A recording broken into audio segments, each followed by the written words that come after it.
Hello and welcome to our latest video, which is a new thing on our YouTube channel because it's all about adventures that go wrong. As you know, if you follow us on social media already, or if you already subscribe to our YouTube, you'll know that Amy and I have been on lots of different adventures, whether it be hiking, cycling, camping, campervanning. What we wanted to do was just share with you the moments that didn't go so well. It's all very well sharing all the fun times, the good times, but we haven't really shared some of the more kind of uncomfortable moments that we've had. So introducing the first video, this is all about an experience that we had back in June 2011. So let's get started.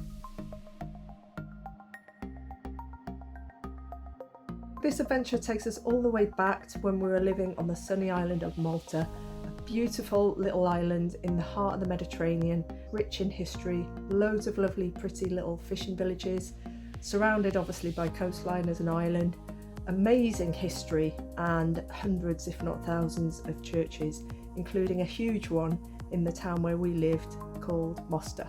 So that's where we were based, and that's where we made lots of our friends through football and also through work, and that's what led into this adventure. One of our friends, or friend of a friend at the time, thought it might be a good idea for us to do an adventure together, a group of women, and what better thing to do than kayak from the island of Malta across a little part of the Mediterranean to the island of Gozo, which is a sister island of Malta. In between there's a little island called Camino, so the plan was to leave Malta Bay, kayak over to Gozo, camp overnight on a beach, and then kayak all the way back. What could possibly go wrong? As you can imagine, me and Amy were totally up for this. It sounded like a brilliant little mini expedition, so we signed ourselves up for it, and I think in our minds we both kind of had this expectation that we'd be kayaking in ocean going kayaks, the ones where you could put all your stuff in, beneath the kayak, pack it all away so it's nice and dry. I don't know why, but we kind of expected the weather to be obviously bright and dry, being summer, but calm seas and that kind of thing. Yeah, and that didn't really go to plan. So let's hit you with the reality, and that started as soon as we got to Malta Beach at, I think, 6 in the morning was our planned time to meet and to set off really quickly. And the first thing we noticed was the equipment.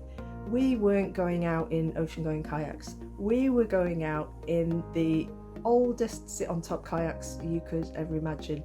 Nowhere to store your gear, so we had to just have our rucksacks with our overnight camping gear in the back on our backs, so there's nowhere to put the stuff. And they were kind of like, I think I'd say they were fiberglass material maybe. They weren't the modern plastic kayaks that you can get now. The other thing that happened, which I kind of got stiffed with, was when everyone had collected all their equipment, all their kayaks, I was the last one to get my kayaking, oar, paddle, whatever you call it. And the only one the guy had left was, no kidding, a curtain pole. It was about 8 foot long with the oars, I think they're oars or paddles, attached to each end. So again, it was a bit like, okay, that's not ideal, but I'll give it a crack.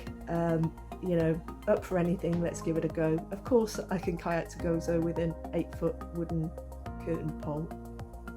The paddle out was absolutely stunning. The water was flat, calm and gentle. We were all in really high spirits, and we kind of hugged the coastline and we went through some caves. Unfortunately, I managed to drop my phone, never to be seen again. So I'd already taken a few photos, but they were lost forever. That was another kind of mini disaster, but you kind of shake it off and get on with it. I was pretty gutted.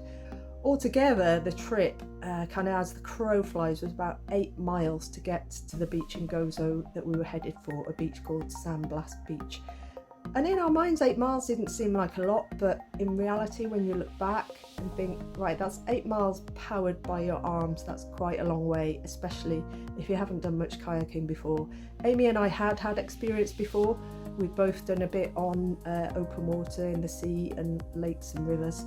So we felt fairly confident that we could kind of deal with anything, until we could turn the corner of the headland. We were hit with a huge wind. All of us had to really concentrate on paddling just with our right arm so that we could go in that direction to compensate for the wind coming in this direction.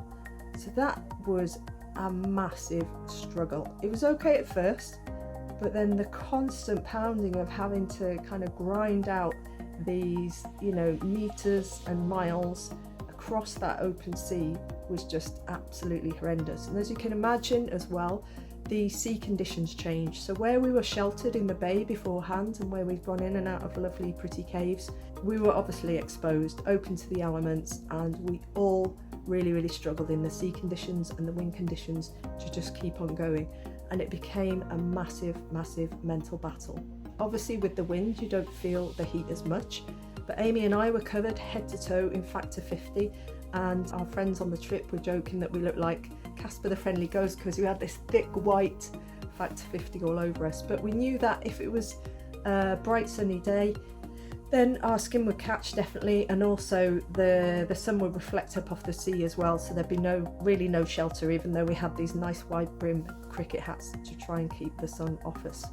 So we were struggling with the sea conditions, the wind, the sun, the heat as well, and it was just a real struggle. It got to the point, as you can imagine, where it became quite unenjoyable. We'd managed to cross behind Camino, and we were just crossing from Camino to Gozo, and my kayak started to get really wobbly. I was literally wobbling like this, and of course I'm trying to dig in with my right oar to keep my stability. I've got my rucksack on my back as my other friends and Amy had as well.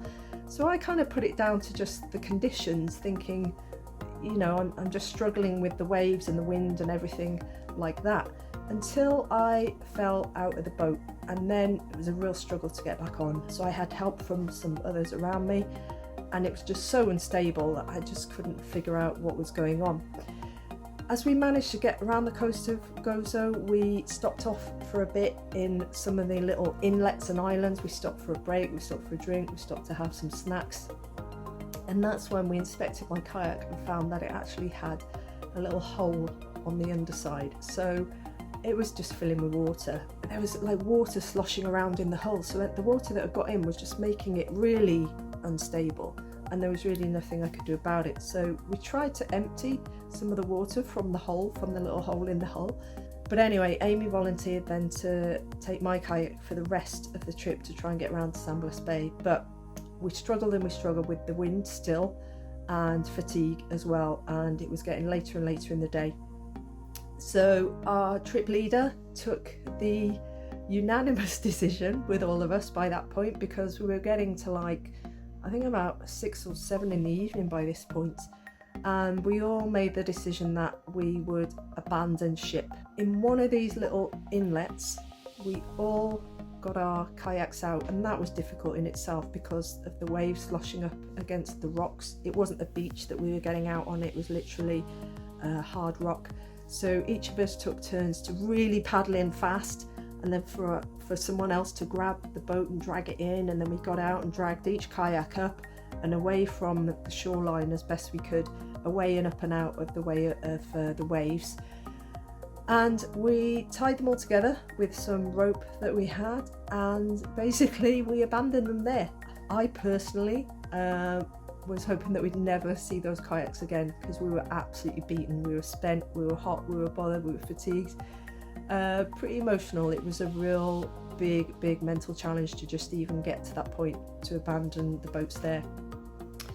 So then we had the problem of actually getting over from where we'd abandoned the kayaks to San Blas Beach, and we were still a good couple of miles away. We trekked out of there, found a path, found a footpath, found a road, and we basically flagged down cars, and some really kind people. I think I remember being in the back of a truck, like a pickup truck, took us all the way for the rest of our journey to San Blas Beach, where we were absolutely knackered. But we had an amazing time on the beach. We already had tents set up, there was a guy with a little mini beach bar.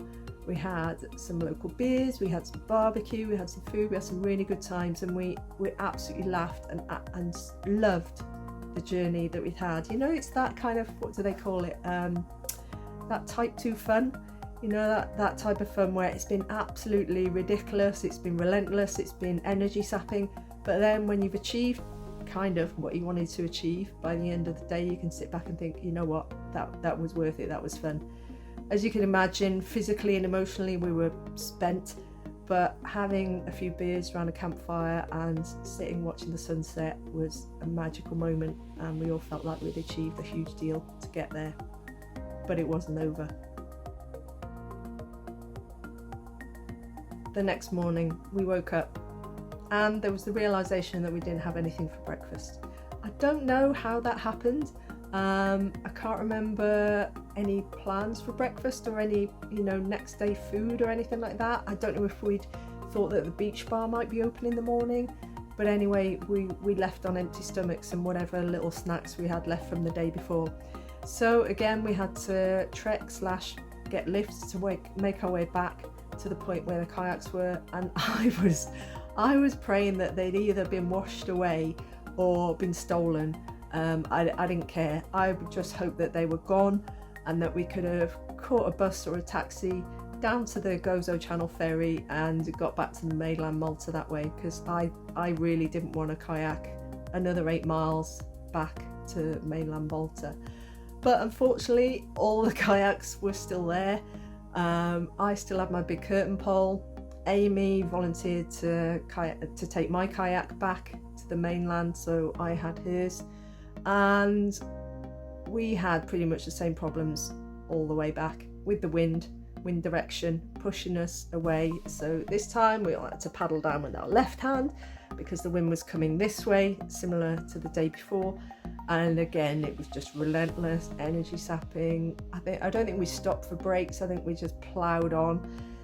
But partway through the journey, Amy dropped like a stone off her kayak and into the water. But it was I remember seeing it in slow motion, because she plunged and she was wearing a backpack. So you can imagine there's a few kilos of stuff on her back, which is not ideal. As soon as she plunged, she almost shot up out of the water like a weird synchronized swimming event and grabbed onto a kayak, and she was like, somebody's touched my leg. And we knew that in the area hammerhead sharks had been seen, so I think in the back of her mind she was like, something serious has just happened here, something not very nice has just touched my leg, and I don't want to stick around to find out what it was.